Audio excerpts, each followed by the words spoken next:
Good morning, everybody. I had a little withdrawal today, so I'm out in the woods going on a hike. Parked near my house. Got a beautiful day up here. I hope everybody made out okay with the bad storms down south. Promised you a gear review, so I just got off the phone while I was out here hiking with the customer service rep from LifeProof telephone cases. I used one on the trail and had wonderful results with it. I had one time where I dropped the phone into the stream and it was totally submerged and everything, and pulled it out and it was good as new. Countless days, as you know, I was filming in the rain and the case worked wonderfully. So I was very happy with the performance of this case. I also dropped the phone many times on rocks and whatnot as well. So it held up really well, and the reason I was on customer service line with them today was because the little cover over the earphone jack tore off. You know, it's totally understandable. It's just held on by a little piece of rubber. But they asked no questions. They're very wonderful on the customer service line, and they're sending me out they're sending me out a new case, and just a first item to review on my gear review, and it's a wonderful thing. I would highly recommend it, because I mean that phone is everything out there in the trail. It's navigation, it's entertainment, it's communication, it's just everything. So and my videoing as well. So thumbs up for the LifeProof case, not Lifetime, LifeProof cases. So item number one. Let's start with the big three, as they call them: the backpack, the tent, and sleeping bag. So backpack number one. As you recall, if you watched my other videos, that I did start out with the Osprey Atmos 65. A very strong pack, felt good, but the only thing was that the waist belt was not adjustable to a small enough size. This is the new one that I got. This is the Z-Packs Arc Haul. Now, that's opposed to the Arc Blast. The Arc Blast is made out of a lighter material, and I did see some people that had problems with that one wearing out. I mean, wore completely through on the back panel, right where your back sits. One feature I do like about this pack is that it's got the adjustable screen on the back, so you can put the space between the pack and use to keep ventilation up when it's hot, keeps the perspiration down. It's extremely light, 24 ounces empty weight, and I think it's rated at it's rated at 40 pounds, so it holds a lot of weight for that light of a pack. It's only got one main compartment, but this thing holds as much, if not more, than my 65-liter Atmos pack that I had.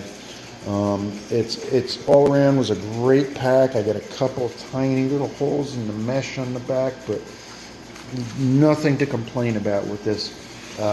Another issue that some people had was that the shoulder straps were slipping, the adjustment on the shoulder straps. So yes, they did.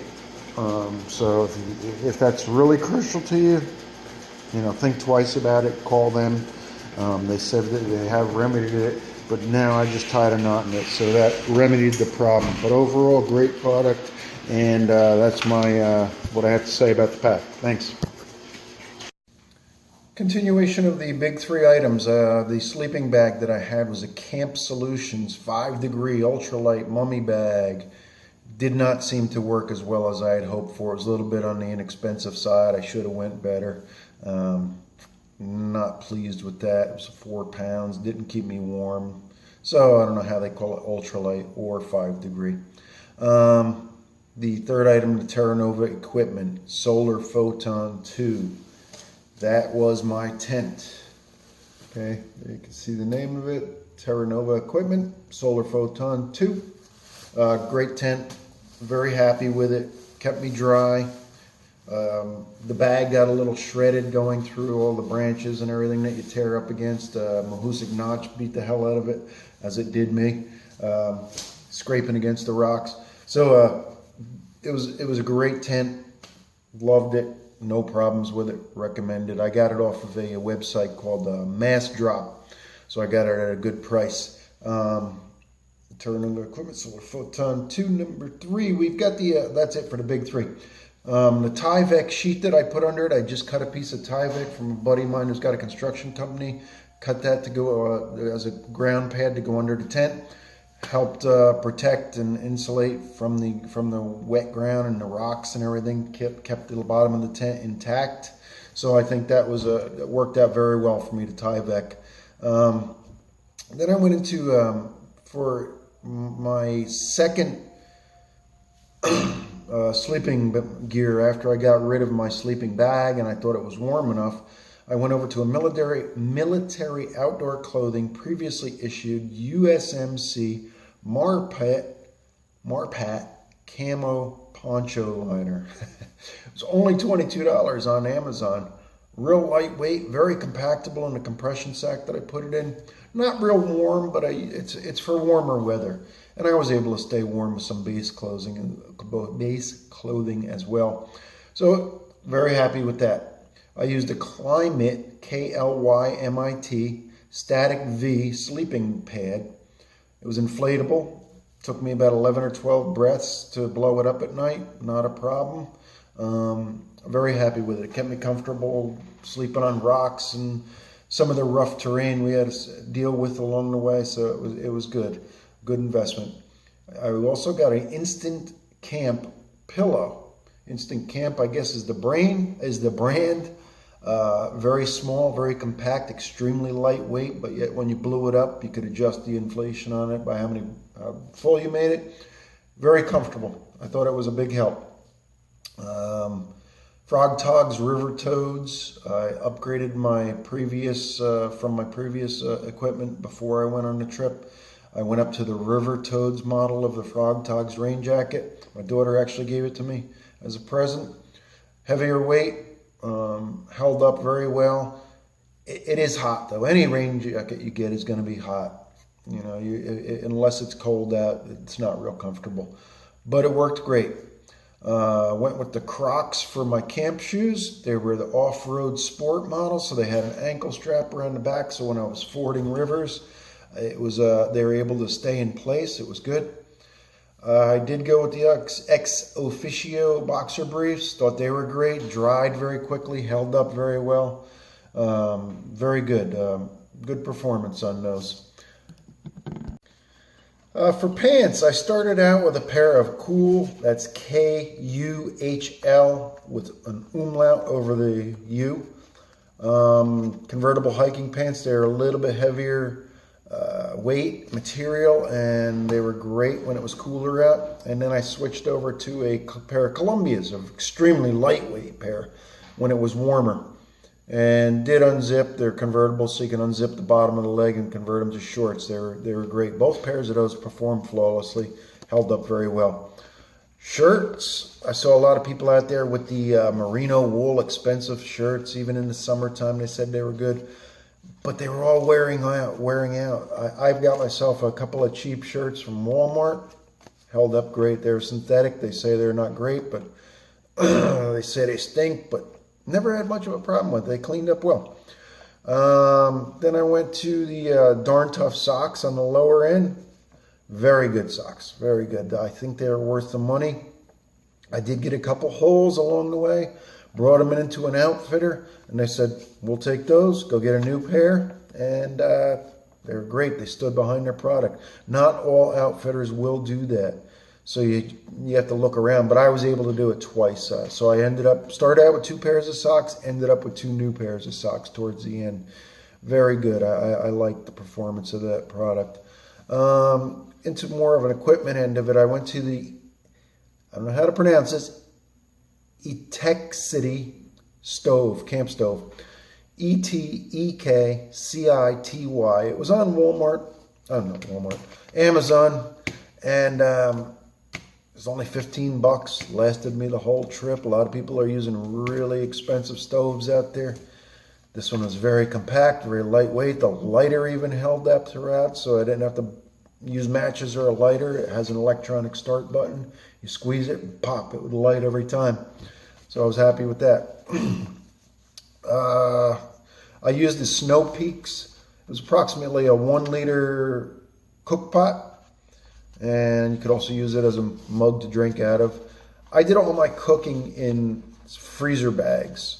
Just saved me a lot of cleanup, and it was nice. The only thing I drank or ate out of the Snow Peaks pot was my coffee in the morning, tea at night, hot chocolate, beverages. Otherwise, all I used it for was boiling water, and then I put it into the bags, the freezer bags with the food, dehydrated food, let it heat for a while, and that's how I cooked. Worked out well. I would not want to go stoveless personally. It's not for me. I like the hot meal. I like the hot coffee, tea at night, hot chocolate, all that. So that was great. Water filtration, I started out last year with some of the backpacking trips that I did. I used the Sawyer Mini. I switched over to the Sawyer Squeeze for this trip, and it worked fine throughout the whole trip. I did get a little leak from the top of it. I tried replacing the washer, still had a little bit of a leak. But overall, it kept me healthy out there. I was drinking from some questionable sources, and I never got sick, so it was great. For a backup power source, I did use the Anchor Power Core 10,000 milliamp. I think that's what it stands for, MAH. Backup battery. I actually carried 2 of them because I was using my phone for videoing, editing at night, putting my films together. I used it for listening to music. I used it for taking pictures. I used it for navigation. So I really, it was a lot of weight to carry those 2 batteries, but I needed it. So that worked out very well. That was the Anchor Power Core 10,000. Then I went with the Sawyer Permethrin. It's something you treat your equipment and your clothing with. It lasts up to 6 washings or 6 weeks on the trail, and I never had a problem with ticks. It was great. It doesn't do anything really from as far as the mosquitoes and the flies up around your head, but I was very thankful that I didn't have any issues with ticks, so I'd have to attribute that to that because I saw a lot of people with issues with ticks out there. I went with a cheap headlamp, and I ended up going through 3 of them out there. The one that didn't last very long was called a Foxelli headlamp. Only paid $13 for it, but it didn't last. It fell apart. The first one that I had was a black diamond. So I was hoping that would have held up a little bit better. It was a cheaper one of theirs. Didn't hold up either. Ended up finishing with a 3rd headlamp. And I wasn't doing night hiking, so it was just low use. I don't even know what the 3rd brand was, but that's up to you. Look around, check the ratings on them. I actually did on mine too, but they didn't hold up very well. So overall, that's about it that I could think of for equipment. Pretty happy with everything, except I would have spent a little bit more money on the sleeping bag. Headlamp wasn't fantastic, but really most of the stuff I used were pretty good. So if you have any questions, if I'm missing anything, please contact me. You can send a message down below in the comments, and hopefully I'll get that and get back to you as quickly as possible. Can't wait to get back on the trail and do a couple overnighters up here near where I live. I'm still trying to get a group of people together or individuals if they're interested in going on an overnighter for a little intro to backpacking class, so to speak. I live here in New Jersey, and there's some great trails nearby. So if anybody is interested or knows anybody who might be up in the area and interested, have them contact me. It's also my business is personal training. This is my studio here at home, and I take clients here. I go to their homes, and got a good selection of equipment. And if you know anybody up in the area that's looking for a trainer, have them come to me. And it's called, you can also check out my website online, www.eaglefitnessllc.com, and that's where my personal training is. So I imagine this will be one of the last videos I make, probably the last, unless I get any requests for anything else. Otherwise, thank you everyone so much for following along and sharing in my journey, and get out there and get your own adventures in yourself and enjoy life. It's too short to sit on the sidelines. Get out there and enjoy it. Take care, everybody. Bye now.